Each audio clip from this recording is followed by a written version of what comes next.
beautiful people. I'm Goose. You're watching Travel by Nature. I'm out here on a very windy day with Tyler. Hello. Say hi, Tyler.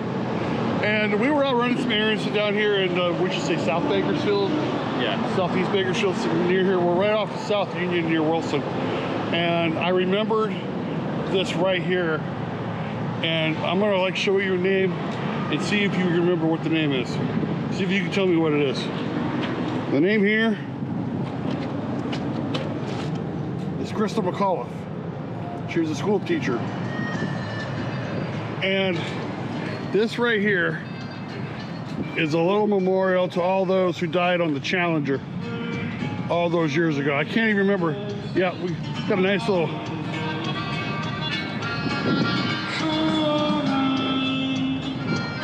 Come on, Tyler, dance with me. He doesn't even know that he's in a video. I know.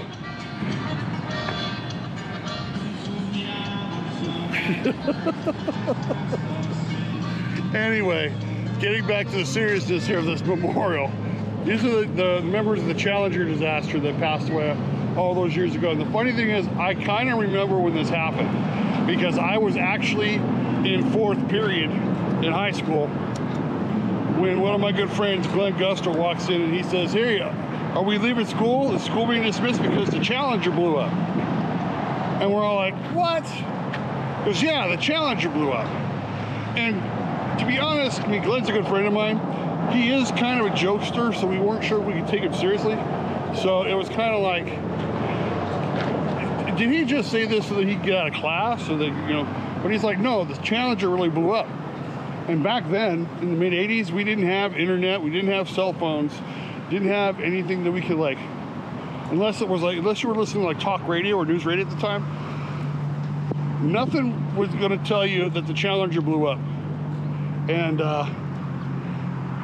we didn't find, I didn't find out about it until I went home and turned on the news, and it showed the video of the Challenger blowing up in midair, one piece going straight, one going left, one going right, and it was horrible. And so I stumbled upon this memorial over here for the Challenger. And like I said, Crystal McAuliffe is over here. You have Michael Smith here, who was the Shuttle pilot. Francis Scobie was the flight commander. Ellison Onizuka was the aerospace engineer.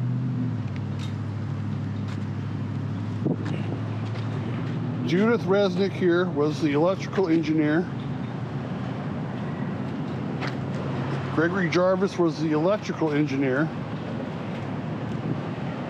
And Ronald McNair was the physicist for this flight. And again, look where we're at, Tyler. Would you know this was here? Did you even know this was here? No, I literally had no idea this was there. Yeah. I happened to stumble upon it one day when I came over here to get something to eat, because this place over here, I don't know if it's still a restaurant or if it used to be a restaurant. But I came in here to get something to eat, and I looked over and there are these stones in front of this flag, and I'm like, what is this? And I looked at it, and when I saw Crystal McAuliffe's name, I was like, these are the members of the Challenger disaster that passed away. You know, and I don't know if you know anything about the Challenger disaster. Apparently, the explosion was caused by a faulty ovary. Yeah. And when it blew up, so some people say that was one of the pieces that was going in the other direction was actually one of the cockpit. And yeah. They were actually still alive when it exploded, and when they hit the water, that's probably when they died. When they died. It makes a lot of sense. I mean, I don't know. It was kind of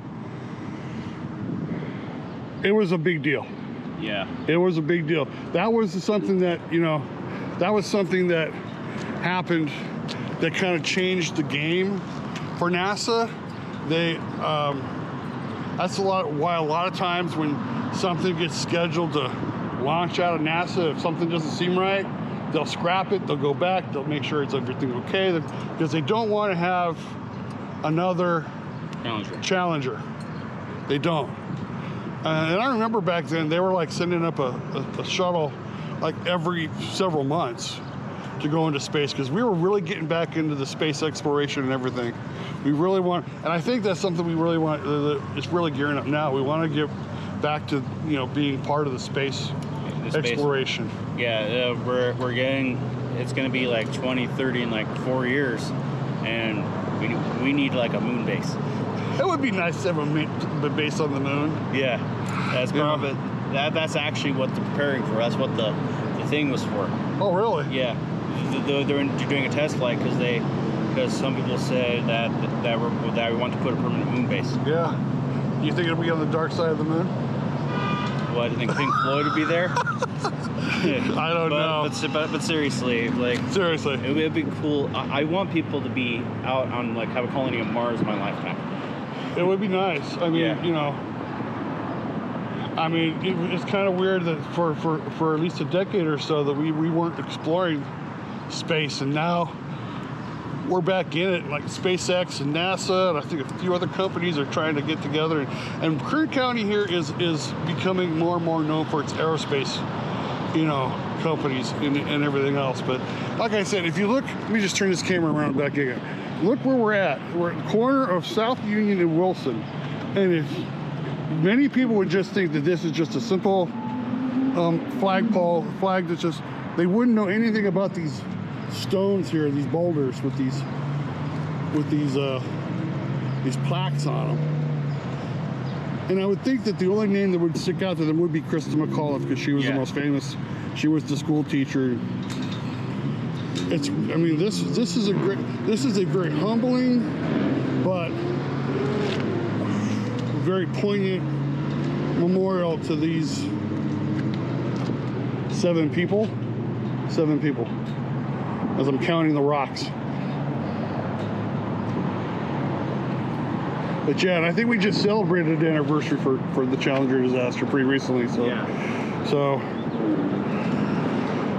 So if you haven't, you know, come out here, check this out. You know, at least just, we need to give this more respect than what it's getting. You know, again, seven boulders with plaques on them, and again, people just drive by like they don't even know it's here. It's almost kind of sad. Anyway, we're gonna close this out. We got some other things we gotta do down here. If you haven't already, go down to the description, hit that link for Linktree/travelbynature. There you'll find everything for our socials, for our TikTok, our Instagram, our merch store. Matter of fact, we have brand new merch out right now. It's our Onward and Forward merchandise, a little saying that Logan and I have been saying for several years, which basically meaning just keep on moving, keep on going forward. Don't let the bad times keep you down. If you haven't already, you look and you'll see the code word for that would be Onward for 10% off that merchandise. Onward. If you haven't already, give us a big thumbs up. Let us know that you liked the video. Subscribe to the channel. Hit that bell for notifications so you always know when new videos are uploaded. Share this out to your friends, family, neighbors. Let them know what we're doing here for Travel by Nature. And leave me a comment. Leave us a comment. Let us know. It makes us smile. Let us know what you think about this. But from here on the corner of Wilson and South Union, here at the Challenger Disaster Memorial here in Bakersfield, I am Goose. And Tyler. We are Travel by Nature. Thank you so much for watching.